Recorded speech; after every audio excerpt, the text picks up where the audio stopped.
Bonjour à toutes et à tous, j'espère que vous allez bien. Je vous retrouve dans cette vidéo comme promis pour vous présenter Les raisins de la colère de John Steinbeck, un roman que j'ai lu pendant le confinement. J'avais découvert Steinbeck il y a quelques années avec La Perle, qui était une nouvelle que j'avais bien aimée. Ensuite, j'avais lu Des souris et des hommes, que j'avais bien aimé aussi, mais je savais que les œuvres phares de Steinbeck étaient Les raisins de la colère et À l'Est d'Éden. Je sais aussi qu'À l'Est d'Éden, ça semble être le roman préféré des lecteurs et lectrices. Je ne l'ai pas encore lu, mais j'ai lu Les raisins de la colère. Et en fait, j'avais choisi de commencer par ça parce que justement, si À l'Est d'Éden est meilleur, je préfère le garder un petit peu pour la fin. Du coup, j'ai lu Les raisins de la colère et j'ai adoré. C'était une excellente lecture. Je me rappelle avoir fait une pause en plein milieu en fait du roman qui fait 640 pages, et j'avais fait une pause au milieu pour aller lire autre chose parce que c'est un roman qui est quand même très très triste et qui brise le cœur. C'est l'une des histoires les plus tristes que j'ai lues. Et Steinbeck a très très bien réussi à nous transmettre en fait et à décrire toutes les émotions des personnes, de ces personnes opprimées. Les raisins de la colère a été publié en 1939. C'est une histoire qui se déroule pendant la Grande Dépression aux États-Unis, donc entre 1929 et 1939.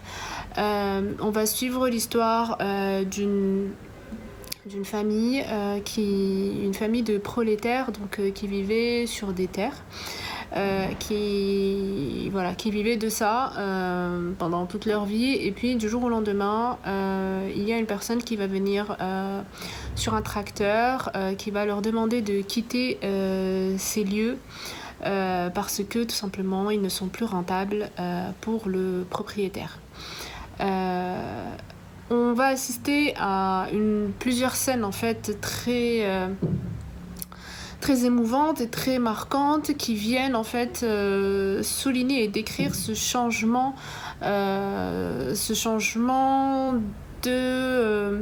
économique et social qui va s'abattre sur les États-Unis. À ce moment-là, j'ai l'impression que c'est vraiment un moment où le capitalisme va bien s'installer, bien s'ancrer.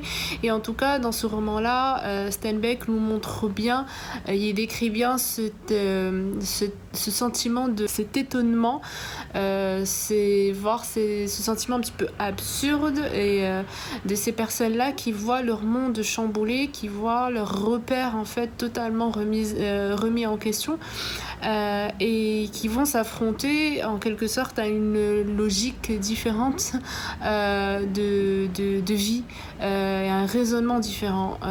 Ces personnes-là, elles se sont toujours considérées comme propriétaires de ces terres, et pour elles, être propriétaire, ça a une signification et un sens différent par rapport à la définition capitaliste. On est propriétaire d'une terre quand on a vécu sur cette terre, quand on est né sur cette terre, quand on a enterré les siens sur cette terre et quand on a labouré cette terre tous les jours. Donc pour eux, qu'une personne qui n'a jamais mis les pieds ici vienne du jour au lendemain pour leur rappeler que c'est elle qui est la vraie propriétaire, sachant que cette personne-là n'est pas une personne physique. Ça, c'était un de mes passages préférés, de mes descriptions préférées, c'est que quand ils vont venir pour les éjecter, ils vont toujours dire que c'est la banque en fait qui est propriétaire de ces terres-là. Ces terres aujourd'hui appartiennent à la banque, appartiennent à une entité sociale ou juridique, mais pas une entité physique. Et ces personnes-là qui sont des personnes qui sont pas forcément allées à l'école, qui n'ont pas forcément fait des études en économie ou des études juridiques, elles ne comprennent pas trop en fait quand on leur dit que c'est une banque, que c'est une institution, que c'est une société, et ils continuent elles insistent en fait avec leurs questions. Oui, mais même si c'est une institution, elle est faite d'hommes, mais ce sont des personnes, je dis pas hommes et femmes vu qu'on est dans les années 30, hein. Donc c'est comme ça qu'ils raisonnent, vu que même si c'est une société, elle est faite d'hommes, donc il y a bien quelqu'un avec qui on peut parler, quelqu'un qui est à la tête de cette entité-là. Mais elles n'arrivent pas à mettre la main dessus, et personne ne peut les nommer. Ça reste en fait une sorte de système un peu ambigu et abstrait, mais qui a quand même un pouvoir énorme sur leur vie, vu qu'ils vont se retrouver du jour au lendemain sans rien du tout. Et ils vont voir leur maison en fait écrasée devant leurs yeux par ces tracteurs-là. C'était une scène qui m'a vraiment marquée. La personne qui conduit ce tracteur n'est autre qu'un voisin, donc ces personnes sont encore plus perturbées par ça. Comment est-ce que cette personne peut faire ça alors que c'est notre voisin, jusque-là on a vécu un petit peu dans la même sphère, dans la même bulle, mais le conducteur du fameux tracteur est une personne qui est quand même assez très pragmatique, et qui leur dit: écoutez, on m'offre $3 par jour, j'ai une famille à nourrir, je n'ai pas le choix, quoi. Et je vous conseille de faire de même et de vous trouver un job avec lequel vous pourrez gagner ça, sachant que $3 par jour, c'était énorme. Les gens mendiaient du travail en fait, pour lequel ils étaient payés 15 cents par jour. Donc vous imaginez, $3, c'est un petit peu genre $3000, ou je sais pas moi, $300 par jour aujourd'hui. Donc voilà, c'est John Steinbeck a très bien décrit en fait ce sentiment-là, a très bien décrit cette tragédie finalement en fait, et les banques et les institutions sont décrites comme si c'était des monstres en fait, et toute l'ironie de la chose, c'est qu'il y avait plusieurs personnes qui étaient très fières de travailler pour ces monstres-là. Il est décrit comme esclave de ces monstres. C'était une lecture franchement poignante, sachant que Steinbeck est une personne qui a, je pense, pendant une bonne partie de sa vie, milité pour les droits des opprimés et des personnes démunies, des personnes dominées, des personnes écrasées, des personnes ayant souffert soit du capitalisme, soit souffert des guerres. Son fils lui-même avait fait la guerre, je pense, la guerre du Vietnam. Steinbeck était un reporter qui avait fait plusieurs, c'était un journaliste reporter qui avait fait pas mal de travaux autour justement des guerres qui se passaient à l'époque. C'est une personne qui a beaucoup défendu, je pense, la communauté latino-mexicaine aux États-Unis, donc toute cette caste sociale pauvre. Il a toujours été touché par ça, et à militer pour ça, que ce soit dans son travail de journaliste ou dans sa carrière de romancier. C'est un roman qui fait 640 pages, qui est très dense, qui est très très très bien écrit, et pourtant il l'a écrit en quelques mois, en 4 mois je crois, il l'a écrit. Franchement, moi j'ai du mal à imaginer ça, mais ça ne fait que démontrer le talent et les capacités intellectuelles, notamment de l'auteur. Donc dans Les raisins de la colère, on va suivre cette famille-là qui va se retrouver du jour au lendemain, du coup, sur les routes pour aller chercher du travail. Et en fait, il y avait des prospectus qui se vendaient là où ils étaient. Je ne me rappelle plus s'ils étaient au nord et ils allaient vers le sud, ou s'ils étaient dans le sud et qu'ils allaient vers le nord, je me rappelle plus, mais c'était l'une des deux. Il y avait des prospectus qui se vendaient, qui étaient distribués un peu partout dans ce village-là. et qui disait qu'il y avait énormément de travail en Californie et que voilà, il pouvait y aller là-bas et labourer, travailler sur des champs, dans des champs et que là-bas ils allaient pouvoir cueillir des raisins, cueillir des fruits à longueur de journée, manger des fruits à longueur de journée. Là on part d'une famille qui est démunie, donc qui n'ont absolument rien à manger du tout, et donc voilà, ils voient ça un petit peu comme un grand rêve et ils commencent à rêver d'aller là-bas, de travailler. Ce sont des prospectus qui leur garantissent qu'il y a énormément de travail pour tout le monde et que les gens sont heureux là-bas et ainsi de suite. Et donc ils vont y aller. Ils vont mettre tout ce qu'ils peuvent mettre dans leur camion, dans leur petite camionnette, et ils vont y aller tous ensemble.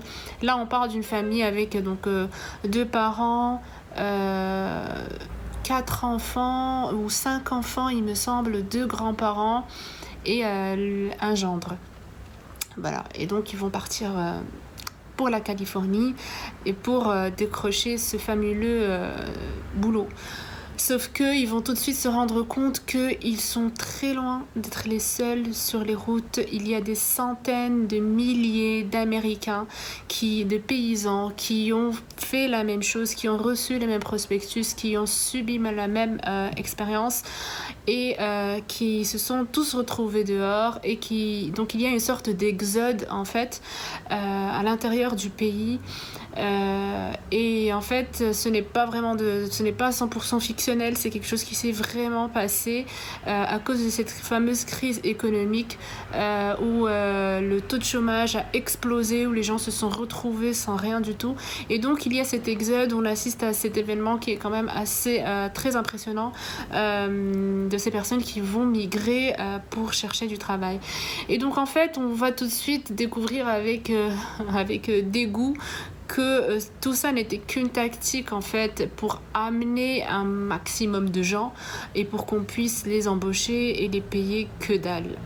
Voilà, parce qu'il y a tellement de demandes et finalement très peu d'offres en comparaison que ces personnes-là seront embauchées pour 2 sous.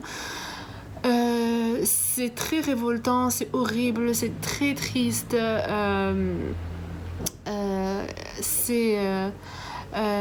Parmi les personnages, en fait, avec cette famille qui part, il y a un ex-pasteur qui les rejoint, et ce pasteur-là qui perd la foi, en fait, il perd sa foi chrétienne, en tout cas, parce qu'il va devenir quand même très... il garde sa foi, en fait, mais il perd sa foi chrétienne. Il va tout remettre en cause, il va remettre beaucoup de choses en question, beaucoup de choses liées au christianisme et à sa religion en question, mais tout en restant en fait, ou tout en devenant très spirituel quand même, à poser des questions existentielles très intéressantes. C'est une personne qui se sent totalement perdue, qui se sent un peu devenir folle parce qu'en fait il y a tellement rien à faire que cette personne-là va passer son temps à réfléchir et à méditer au final, et à arriver à certaines vérités qui ne sont pas toujours très réconfortantes pour son esprit, pour son pauvre esprit. Donc voilà, l'histoire c'est ça, on va suivre ça et on va suivre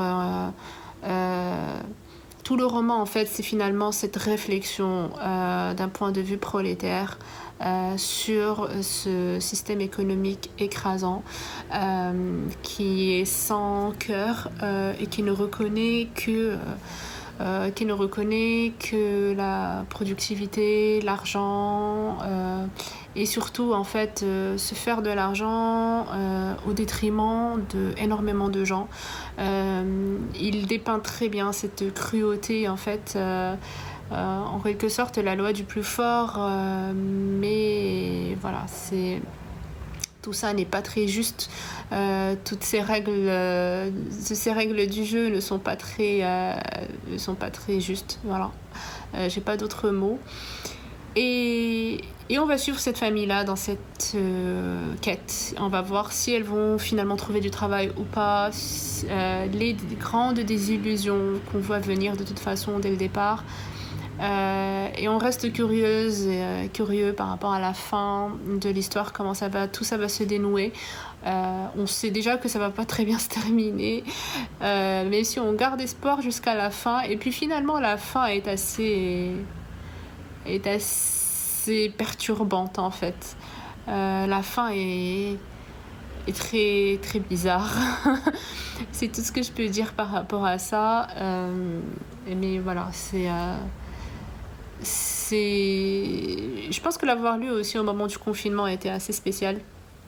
Mais c'est une lecture que j'ai beaucoup beaucoup aimée. J'ai adoré Steinbeck et j'ai hâte. Il y a un autre livre de Steinbeck. En fait, ce sont ses journaux qu'il a écrits pendant qu'il écrivait Les raisins de la colère. J'aimerais beaucoup le lire. Ça fait partie des choses euh,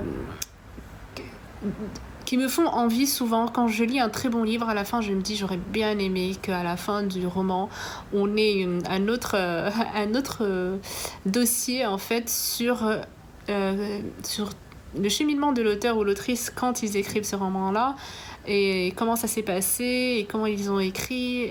Et justement, Steinbeck, il a tenu un journal sur son expérience de l'écriture de ce roman, et c'est un journal qu'il a tenu pendant qu'il l'écrivait. Donc voilà, j'aimerais bien le lire un jour et je pense que ce serait super intéressant comme lecture. Donc voilà, c'est tout ce que j'avais à vous dire par rapport au Raisin de la colère. Je vous encourage vivement à le lire si vous ne l'avez pas fait. C'est vrai que c'est une lecture qui est assez dense, intense et qui demande du temps, mais c'est très très bien écrit et c'est une lecture qui nous apprend beaucoup et je pense que qui qu'on soit, on se retrouvera dedans. J'ai hâte de lire À l'Est d'Éden de Steinbeck, mais je pense que je le lirai plutôt l'année prochaine, mais pas cette année parce que c'était quand même assez intense. Voilà, j'espère que cette revue vous aura intéressé. N'hésitez pas à partager avec moi vos expériences si vous l'avez lu. J'ai déjà reçu pas mal d'avis très très positifs sur Instagram, et je pense que c'est un livre qui a quand même plu à pas mal de monde, sauf si on a eu du mal avec le style de l'auteur. Mais voilà, moi j'ai beaucoup beaucoup aimé et j'ai trouvé brillant. Voilà. Donc je vous souhaite à tous de passer un très bon dimanche, une très bonne semaine, faites de bonnes lectures et à bientôt. Salut.